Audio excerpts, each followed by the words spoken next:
1986 പത്മലതയുടെ തിരോധാനം സംഭവിക്കുന്നത്. 50 ദിവസങ്ങൾക്ക് ശേഷം ക്രൂരമായി പീഡിപ്പിക്കപ്പെട്ട നിലയിലാണ് പിന്നീട് നേത്രാവതി പുഴയിൽ പത്മലതയുടെ ജഡം കണ്ടെത്തുന്നത്.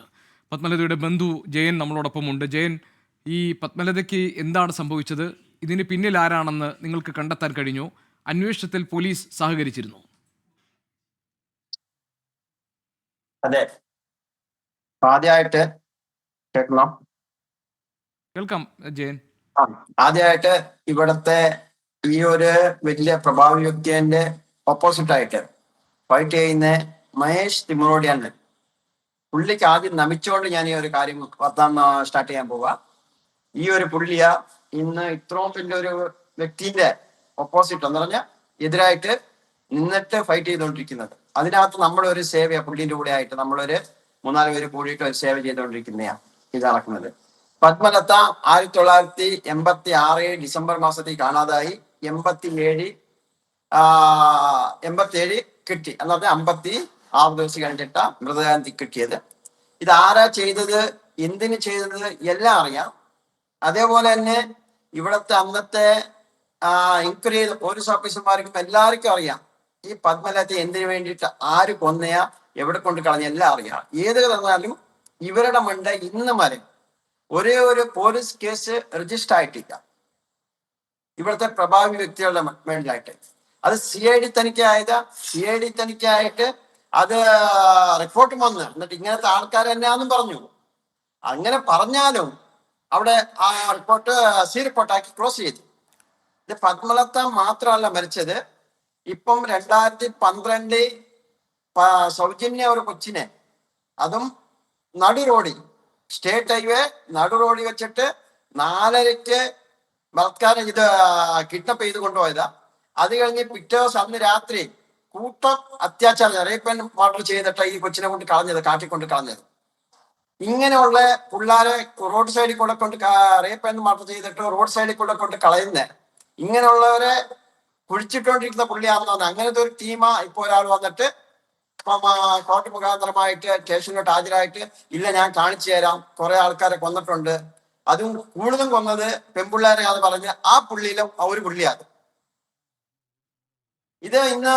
ഇന്നിപ്പോ പറയുന്ന പത്മലത എന്ന് പറഞ്ഞ പത്മലത അല്ല, ജോയി എന്ന് പറഞ്ഞിട്ട് ഇനി ഒരു പുള്ളി എന്താ പെരുത്തങ്കാടി തന്നെ ജോയി എന്ന് പറഞ്ഞിട്ട് ഒരു പുള്ളിനെ 2018 ആക്സിഡന്റ് ചെയ്ത് കൊന്നു.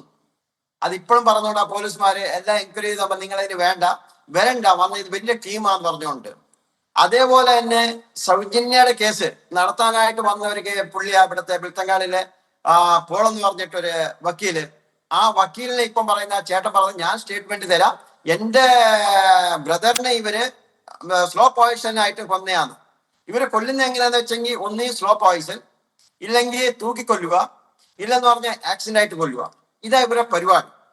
പിന്നെ അയച്ചിന് മുമ്പേ പറഞ്ഞായിരുന്നു സാർമാരെല്ലാം വിട്ടു അവിടെ വലിയൊരു ടീമുണ്ടെന്ന്. ഞങ്ങളിവിടെ നമുക്ക് ദേശത്ത് ഉഗ്രാമികളുടെ ഒരു ടീമുണ്ടെന്ന് പറഞ്ഞ പോലെ റേപ്പ് ആൻഡ് മർഡറിന്റെ ഒരു ടീമാണ് അവിടെ. ഒരു എന്താ പറഞ്ഞാൽ ഒരു ചൗക്കട്ടെന്ന് പറയും, ആ ഒരു ഗ്യാങ് അവിടെ ഉള്ളത്. അവിടെ എങ്ങനെയാന്ന് പറഞ്ഞെങ്കിൽ അവിടുത്തെ പറഞ്ഞില്ലേ വലിയ പ്രഭാവി വ്യക്തി എന്ന് പറഞ്ഞാൽ ഇന്നിപ്പോ ഞങ്ങൾക്ക് അവിടെ പേരെടുത്തെന്ന് പറഞ്ഞാൽ ഞങ്ങളുടെ പോരാട്ടക്കാരുടെ മേളിൽ 75 കോടിയാ മാനനഷ്ട കേസ് ഇട്ടേക്കുന്നത്. ഓരോ ആക്കൾ വേണേ കർണാടക രാജ്യത്തെ ഓരോ കോടതിനും കേസ് ഫയൽ ചെയ്തുകൊണ്ടിരിക്കുകവര്. അതുകൊണ്ട് അവർ പേരെടുക്കാൻ എടുത്തു കഴിഞ്ഞാൽ നാളെ ഇപ്പം ഈ മീഡിയക്കാരെന്ന് പറഞ്ഞാൽ ഈ മീഡിയ ന്യൂസ് തന്നെ ഡിലീറ്റ് ചെയ്യിക്കും. ഈ ഒരു എത്ര വലിയൊരു പ്രഭാവി വ്യക്തിയാണ് അവന്റെ ഒരു ടീം. അവൻ ഒരു പെണ്ണിനെ ബലാത്കാരം ചെയ്തെന്ന് പറഞ്ഞെങ്കിൽ അത്യാവശ്യം ചെയ്ത് റേപ്പ് ചെയ്തെന്ന് പറഞ്ഞാൽ ആ കൊച്ചു ജീവിച്ചിരിക്കല്ല, അതിനെ മർഡർ തന്നെ ചെയ്യും. ഇതിനേക്കാൾ ഇനി ഒരു എന്താ പറഞ്ഞാൽ ഇവന്റെ അനിയനാ ഇനിയൊരുത്തന്നെ ഇതിനേക്കാൾ വലിയത്. അത് കോളേജ് ഇവര് കുറെ കോളേജൊക്കെ ഉണ്ട്. കോളേജ് പിള്ളേർ സമയത്ത് ഇവർ വിട്ടതല്ല, ഒറ്റ കുഞ്ഞുങ്ങളെ ജീവിതത്തായി വിട്ടതല്ല. പിന്നെ ഇവരെങ്ങനെ പറഞ്ഞാൽ റേപ്പ് ചെയ്ത് കഴിഞ്ഞാൽ മിണ്ടാതിരിക്കുവാണെങ്കിൽ അവർ ജീവിച്ചു പോവാം, എവിടെയെങ്കിലും സൗണ്ട് വെക്കുവാന്ന് പറഞ്ഞാൽ അവർ കഴിഞ്ഞ കഥ. ഇതൊരു ടീം. പിന്നെന്ന് പറഞ്ഞാൽ അവിടെ ലോഡ്ജ് ഉണ്ട്, ലോഡ്ജിന്റെ മാനേജർമാരായിട്ട് ഒരു ടീം അവിടെ. പിന്നെ അതിന് വർക്കർമാരുള്ള അവരുടെ ഓരോരോ ടീം, ആട്ടോക്കാരുടെ ഒരു ടീം, കടക്കാരുടെ ഒരു ടീം, ഈ രീതി ഒരു വലിയൊരു ടീം അവിടെ ഉള്ളത്. അതുമല്ല ഇവരിപ്പം ഇതിന്റെ മെയിൻ പുള്ളി ഇപ്പം രാജ്യസഭാ സദസ്യനായിട്ടിരിക്കുക. ഈ സൗജന്യ കേസ് പുറത്തു വരുമെന്നറിയാം, സൗജന്യ കേസ് പുറത്തു വന്നെങ്കിൽ ഈ രാജ്യസഭാ സദസ്സിന്റെ അനിയന്റെ മോന അത് ചെയ്തത്. ആ മോന ചെയ്തെന്ന് പറഞ്ഞ് ഇവന് നാണക്കേടുണ്ടാവും, അവൻ അകത്ത് പോകും പറഞ്ഞിട്ട് ഈ കേസ് എന്താ പറഞ്ഞാൽ ക്ലോസ് ചെയ്യാൻ വേണ്ടിയിട്ട് ഇവർ രാജ്യസഭാ സദസ്യനായിരിക്കുന്നത്.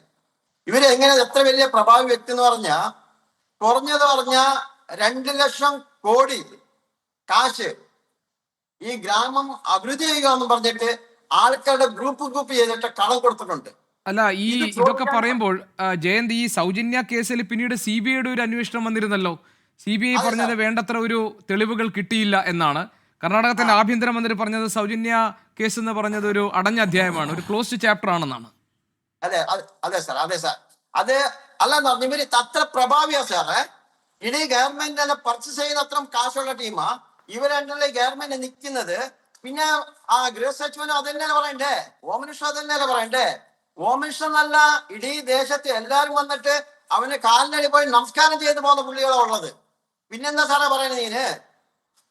എല്ലാരും പോയി അവന്റെ കാലിന്റെ അടി വീട് വന്നല്ലോ.